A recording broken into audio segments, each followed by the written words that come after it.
Selamat datang di channel Indah Kirana, channel tentang alur cerita anime Donghua. Yang suka dengan alur ceritanya, jangan lupa subscribe ya guys, biar gak ketinggalan alur cerita menarik selanjutnya. Tanpa banyak bicara lagi, mari dengarkan alur ceritanya. Semoga terhibur. Bab 309. Whoosh, suara angin yang terkoyak terdengar. Di dalam kolam petir, sosok yang berlumuran darah dengan cepat terbang di udara. Petir di sekitarnya tanpa henti bertabrakan dengan tubuh sosok itu. Tepat saat energi petir yang mengamuk memasuki tubuhnya, itu segera ditelan oleh api yang melonjak di dalam tubuhnya. Namun, meski begitu, tubuh pria itu sudah hampir mati rasa, jika bukan karena rasa sakit yang hebat yang datang dari berbagai luka di tubuhnya. Dia mungkin sudah tidak bisa bergerak. Dengan sebuah pikiran, Raja Utara yang sedang bertarung dengan Yan Bing di lokasi tertentu di dalam kolam petir, tiba-tiba menyentak tubuhnya dan menjatuhkan Yan Bing ke belakang. Setelah itu, dia tidak lagi memperhatikan Yan Bing. Dia berbalik dan dengan cepat terbang menuju lokasi Xiaoyan. Dibandingkan dengan Xiaoyan, ketika Raja Utara terbang melalui ruang kosong, petir akan sepenuhnya menghilang saat mereka menyentuh Raja Utara. Seolah-olah mereka telah memasuki lubang hitam. Setelah berjuang tanpa daya di dalam tubuh Raja Utara, mereka menjadi bagian dari kekuatan Raja Utara. Melihat Raja Utara benar-benar berbalik dan pergi, Yan Bing mengerutkan kening. Meskipun dia ingin menghentikannya, saat dia bergerak, perasaan mati rasa datang dari tubuhnya, menyebabkan dia menghilangkan pikiran itu. Dia tidak dalam kondisi terbaiknya untuk memulai. Selain itu, Raja Utara tidak lemah. Dia mampu menekan bahkan Kaisar setengah bela diri bintang 7. Selama pertempuran, Raja Utara telah melahap beberapa baut petir yang bersentuhan dengannya. Setiap kali dia melahap petir, kekuatannya akan semakin bertambah. Dapat dikatakan bahwa semakin dia bertarung, semakin berani dia. Yan Bing tidak mendapatkan sedikit pun keuntungan dalam pertempuran itu. Melihat Xiaoyan dan Raja Utara telah pergi satu demi satu, mata Yan Bing menyipit. Dia melotot tajam ke arah Mo yang terluka parah. Baru saat itulah Yan Bing mengalihkan pandangannya dan melihat pertempuran antara Muhan dan Zhongli. Zhongli memang merupakan tahap akhir dari setengah kaisar bela diri. Meskipun lukanya tidak ringan, dia sama sekali tidak takut bertarung melawan Muhan. Namun, keberanian saja tidak cukup untuk memenangkan pertempuran. Meskipun Muhan juga terluka, dia masih jauh lebih kuat dari Zhongli. Melihat bagaimana dia mundur sedikit demi sedikit, jelas bahwa Zhongli akan segera dikalahkan. Namun, tepat setelah pikiran ini terlintas di benak Yan Bing, lolongan menyedihkan terdengar dari medan perang tidak jauh dari sana. Dengan formasi rohnya yang kuat dan kekuatannya yang menakutkan, Muhan dengan cepat mengalahkan Zhongli, seorang kaisar setengah bela diri tahap akhir. Orang ini, tampaknya dia bertekad untuk mengalahkan Yan Xiao. Mata tua Yan Bing menyipit saat dia menatap Muhan. Pada saat yang sama, sosoknya yang berdiri di udara tanpa sadar bergerak mundur sedikit. Zhongli juga merupakan kaisar setengah bela diri tahap akhir puncak yang dikalahkan oleh Muhan. Dia tidak percaya bahwa dia akan dapat bertahan lama dalam keadaannya saat ini. Begitu dia, Mu, dan dia, darinya, itu, untuk menjadi, tek untuk teh, Raja Utara berderak. Hanya dengan melakukan itu, tubuh Xiaoyan, jika Xiaoyan sedang dalam kondisi puncaknya, petir-petir ini memang akan menjadi obat mujarab yang hebat baginya. Namun, pada saat ini, jika Xiaoyan ceroboh, orang-orang yang dipenuhi dengan energi liar dan ganas ini dapat memperparah luka-lukanya saat ini kapan saja. Ini bukan kabar baik bagi Xiaoyan. Heh, Yan Xiao, mari kita lihat kemana kau bisa lari. Sementara Xiaoyan dengan cepat maju dengan bantuan Raja Utara, teriakan keras Muhan tiba-tiba terpancar dari ujung pandangannya di belakangnya. Ekspresi Xiaoyan berubah.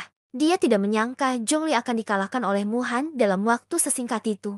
Sialan, hantu tua ini sangat cepat. Xiaoyan menoleh dan melihat ke belakangnya. Ekspresinya menjadi lebih serius. Dia sudah bisa merasakan aura Muhan. Jika dia terus seperti ini, dia akan segera menyusulnya. Pada saat itu, kemungkinan besar Xiaoyan akan kesulitan melarikan diri. Alis Xiaoyan hampir terpelintir menjadi bola. Dia mengatupkan giginya erat-erat dan sepasang mata hitam pekat menampakkan ekspresi cemas. Sesaat kemudian, Xiaoyan menguatkan hatinya dan menuangkan sedikit doki di tubuhnya ke dalam jubah mosondo besar yang rusak yang menempel di permukaan tubuhnya. Dia berharap bisa menggunakan ini untuk melarikan diri sementara dari malapetaka ini. Xiaoyan menyimpan Raja Utara di cincin penyimpanannya. Dia dengan cepat menelan pil pemulihan energi kelas ke-8. Baru kemudian dia memeras doki di tubuhnya dan meningkatkan kecepatannya. Mengingat kondisi tubuh Xiaoyan saat ini, Dia tidak mampu lagi menggunakan pil pemulihan energi kelas kaisar. Dia tidak berani menggunakannya. Jika dia menggunakannya, dia yakin akhir hidupnya tidak akan lebih baik daripada saat dia bertarung dengan Muhan. Dengan bantuan Doki yang dipaksa keluar dari tubuhnya, kecepatan Xiaoyan dapat meningkat dalam waktu singkat. Namun, tanpa Raja Utara yang membuka jalan, petir-petir itu tidak lagi sopan. Mereka menghantam jubah dao besar di permukaan tubuh Xiaoyan. Untungnya, dengan perlindungan jubah dao besar, petir-petir itu ditelan oleh jubah dao besar Xiaoyan untuk sementara aman. Setelah pemboman terus-menerus dari petir-petir ini, pemandangan yang diharapkan dari jubah dao besar yang hancur tidak muncul beberapa saat kemudian. Sebaliknya, jubah dao besar telah menjadi lebih padat dan lebih kuat dari sebelumnya. Kekuatan di atasnya juga secara bertahap meningkat dengan kecepatan yang lambat. Ekspresi Xiaoyan tanpa sadar berubah ketika dia merasakan ini. Hatinya dipenuhi dengan kegembiraan yang tak tertandingi. Dia tidak menyangka jubah dao agung akan menyerap energi dao agung saat ini dan memperkuat dirinya sendiri. Ketika dia memikirkan hal ini, Xiaoyan tidak bisa menahan perasaan sedikit tercengang di dalam hatinya. Untungnya, situasi berbahaya yang sedang dia hadapi saat ini tidak cukup untuk membuatnya berhenti. Sebaliknya, itu membuatnya menguatkan pikirannya. Kecepatan dia terbang maju juga tanpa disadari meningkat. Hehe, anak kecil, keberuntunganmu cukup bagus. Kamu sebenarnya secara kebetulan mengalaminya. Mengapa aku yang tua tidak memikirkan ini? Hahaha, sementara Xiaoyan diam-diam bersukacita di dalam hatinya. Tawa mengejek dan terkejut milik Guyu keluar dari dalam tubuh Xiaoyan. Tanpa sadar Xiaoyan merasa tidak yakin. Dia bertanya kepada Guyu dalam hatinya. Gu tua, kau pernah mengalaminya? Apa maksudmu? Hehe. Xiaoyan kecil, apakah kau tahu dari mana energi dao besar yang diserap jubah dao besarmu berasal? Oh, Xiaoyan terkejut. Saat ini dia sedang memahami dao besar kekosongan. Oleh karena itu, energi dao besar secara alami berasal dari kekosongan yang tak berujung. Tidak perlu meragukan ini. Mustahil bagi Guyu untuk tidak mengetahui hal ini. Guyu tertawa terbahak-bahak sekali lagi seolah-olah dia telah menebak pikiran Xiaoyan. Sesaat kemudian, dia membuka mulutnya dan berkata, sebelumnya, kau ingin menggunakan segel penekan jiwa Muhan untuk merangsang potensimu melalui bahaya sehingga kau dapat mengaktifkan kekuatan jalan agung. Saat itu, kau berada di kekosongan. Tetapi kau masih gagal dan mundur. Sekarang, kau berada di kolam petir tanpa batas dan kau disambar petir. Namun, kau berhasil mengumpulkan kekuatan jalan agung. Setelah dia berbicara, Guyu terdiam. Bab ke-310. Bang! Petir emas itu menembus ruang hampa dan menghilang ke dalam kegelapan. Ekspresi Muhan sangat buruk. Dia tidak menyangka bahwa Yan Shao masih bisa dengan keras kepala menyambar serangannya, bahkan pada tahap ini. Hal ini membuatnya menjadi lebih marah. Bajingan kecil, aku ingin melihat berapa kali lagi kau bisa menghindar. Kau sudah menjadi anak panah di ujung lintasannya. Tidak banyak doki yang tersisa di tubuhmu. Jika kau terus menghabiskan dokimu, kau akan tetap mati. Batuk-batuk. Grandmaster Muhan tidak perlu khawatir tentang ini. Bahkan jika aku mati, aku pasti tidak akan mati di tanganmu. Batuk-batuk. Ruang hampa tidak jauh menjadi sedikit terdistorsi. Xiaoyan, yang mengenakan jubah jalan agung, muncul sekali lagi. Pada saat ini, jubah jalan agung di tubuhnya jauh lebih padat dari sebelumnya. Dengan bantuan doki yang tersisa di tubuhnya, Xiaoyan dapat sepenuhnya menyatu dengan ruang hampa di sekitarnya untuk waktu yang singkat. Bahkan Muhan tidak dapat mendeteksi posisi Xiaoyan. Namun, seiring berjalannya waktu, periode penyembunyian singkat itu secara bertahap berubah menjadi penghindaran jarak pendek. Doki yang diperoleh dari pil pemulihan energi tingkat 8 tidak cukup untuk memenuhi kebutuhan Xiaoyan. Oleh karena itu, Xiaoyan saat ini hanya dapat mencoba yang terbaik untuk menghindari serangan Muhan. Untungnya, dengan Raja Utara yang menunda Muhan, Xiaoyan mampu mengatur napasnya. Clang! Muhan tiba-tiba melemparkan pukulan ke depan dan membuat Raja Utara terpental puluhan kaki. Kekuatan yang menakutkan itu meninggalkan kawah sedalam beberapa inci di permukaan tubuh Raja Utara.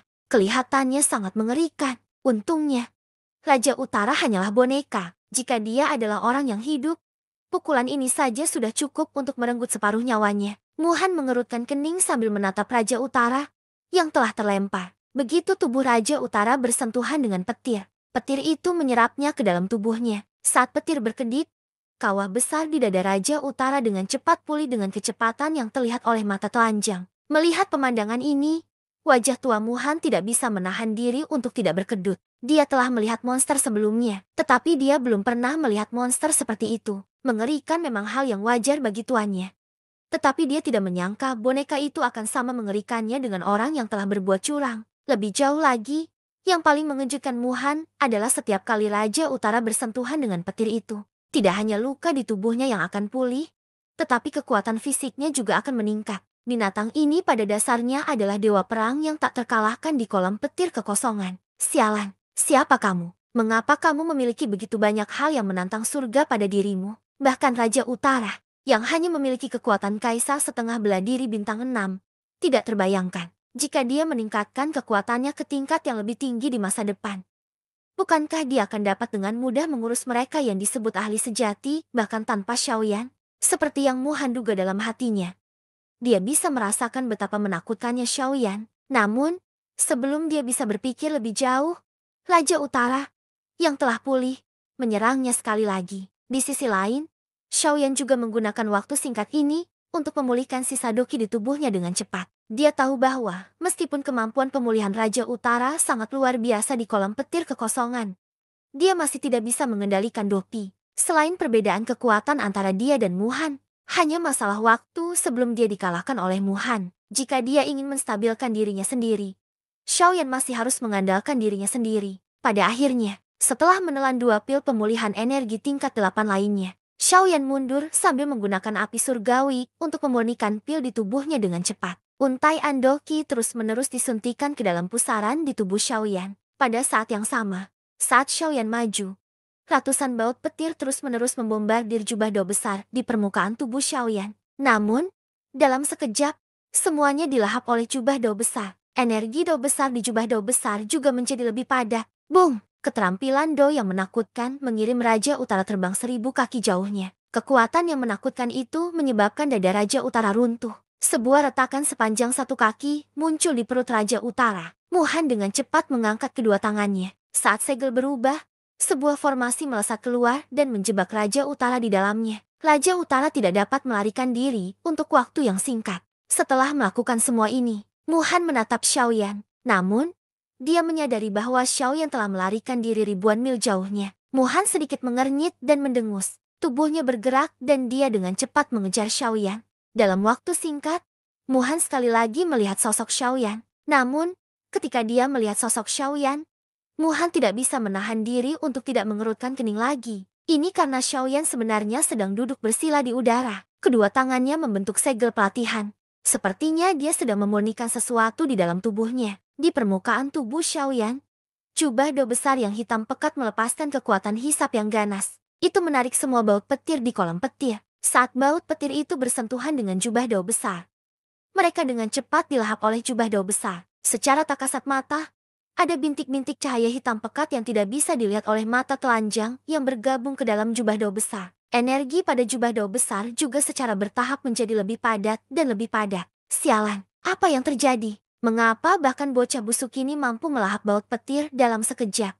Jangan bilang padaku bahwa kedua orang ini berasal dari rahim yang sama. Ekspresi Muhan sangat suram. Hatinya menjadi semakin serius dan dia tidak bisa menahan diri untuk tidak mengutuk dengan marah. Detik berikutnya, Muhan tiba-tiba mengangkat kepalanya dan mengeluarkan raungan yang mengguncang bumi. Auranya tiba-tiba bergetar dan doki yang bergejolak di tubuhnya dengan gila mengalir keluar. Cahaya keemasan meluap ke segala arah. Tubuh Muhan melintas dan muncul di depan Xiaoyan. Namun, mata Xiaoyan masih tertutup rapat saat dia memurnikan pil obat di tubuhnya. Ekspresi wajah Muhan tiba-tiba menjadi kejam. Dia melambaikan tangan kanannya dan jari-jarinya membentuk cakar. Doki berkumpul di ujung jarinya. Itu seperti pisau tajam yang bisa memotong logam seperti lumpur. Dia membidik kepala Xiaoyan dan mengayunkan cakarnya ke bawah dengan ganas. Jika cakar ini mendarat di kepala Xiaoyan, kepala Xiaoyan akan langsung terbelah menjadi beberapa bagian. Melihat Xiaoyan tidak menghindar, ekspresi wajah Muhan menjadi semakin ganas. Aksi cakarnya menjadi semakin kejam.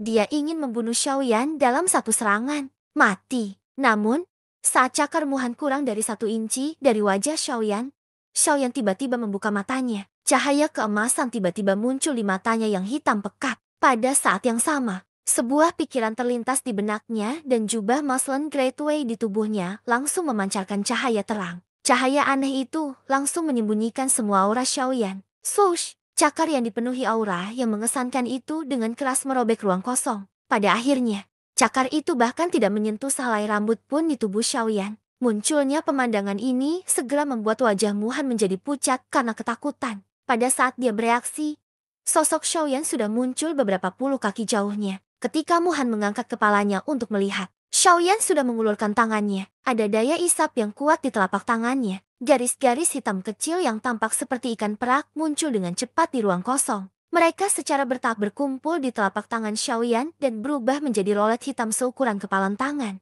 Seluruh rolet tampak seperti versi miniatur dari impuls spasial. Di tengah rolet itu ada kegelapan yang pekat. Jika seseorang menatapnya dengan mata, seseorang akan dapat merasakan daya isap yang samar-samar terlihat yang akan menyebabkan jiwa seseorang tidak dapat mengendalikan dirinya sendiri. Di sekeliling rolet itu ada pusaran air yang berputar berlawanan arah jarum jam. Dalam aspek ini, terlihat agak mirip dengan reinkarnasi Buddha marah milik Xiaoyan. Satu-satunya perbedaan adalah bahwa pusaran air ini adalah kehampaan, sementara reinkarnasi Buddha marah adalah api surgawi yang luas. Apakah ini bentuk embrio dari jalan agung kehampaan? Saat rolet itu berangsur-angsur berkumpul, wajah Xiaoyan, yang baru saja mendapatkan kembali beberapa warna, berubah pucat sekali lagi. Jelas bahwa pengumpulan jalan agung dari jalan agung adalah konsumsi doki yang sangat mengerikan. Namun, di mata gelap Xiaoyan, ada kegembiraan yang tidak biasa. Bersambung ke bab selanjutnya.